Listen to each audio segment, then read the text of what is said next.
মাগরিবর নামাজের পরে আমরা মাঝে ফোনে সবর লোকের সবর যোগাযোগ হয়েছে যে রুবেল স্টেপিং করছে গরুর ভিতরে।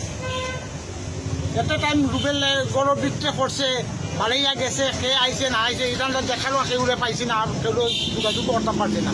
তবে রুবেল বাড়াইয়া আইয়া কইছে আমারে বাঁচাওরে পেটো ধরি আইয়া যে সময় কইছে, তখন সিএনজি পাইও হলে লগে লগে সিএনজি মাতিছে ইলেকট্রিক এরা বাড়াইয়া আইয়া সিএনজি তুলিয়া তারা ধরার পরে সেন্সলেস হয়ে গেছে।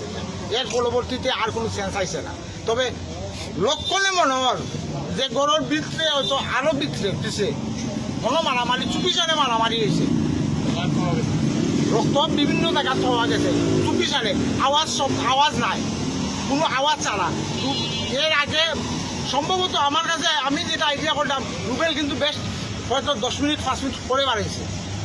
তার কারণ হইল এত পরিস্থিতি সব ঠান্ডা হওয়ার পরে হে হঠাৎ করে বাড়ে আমালে বা সাউরে। কারণ তো হইল ঘটনাটা যে টাইম নাই, ঘটনাটা আরও 10 মিনিট আগে হয়তো করছে, টাইম হয়তো ওই সময় সেন্সলেস হয়ে গেছিলাম, সেন্স আইসে পরে আবার টাইম উঠিয়া বাড়ে আইছো, ওই লগিয়া ঘটনা।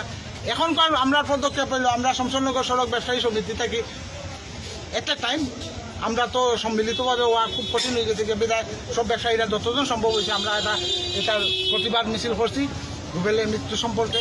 আর আগামী শনিবারে আমরা 11টা থেকে 12টা পর্যন্ত শমশেরনগর সড়ক সকল দোকান বন্ধ থাকবে।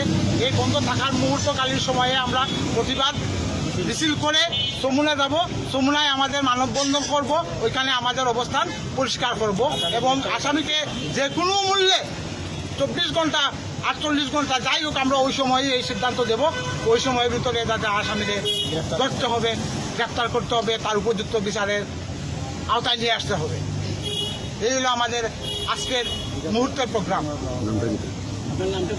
আমার নাম মোহাম্মদ বদরুল ইসলাম, শমশেরনগর সড়ক ব্যবসায়ী সমিতির সাধারণ সম্পাদক।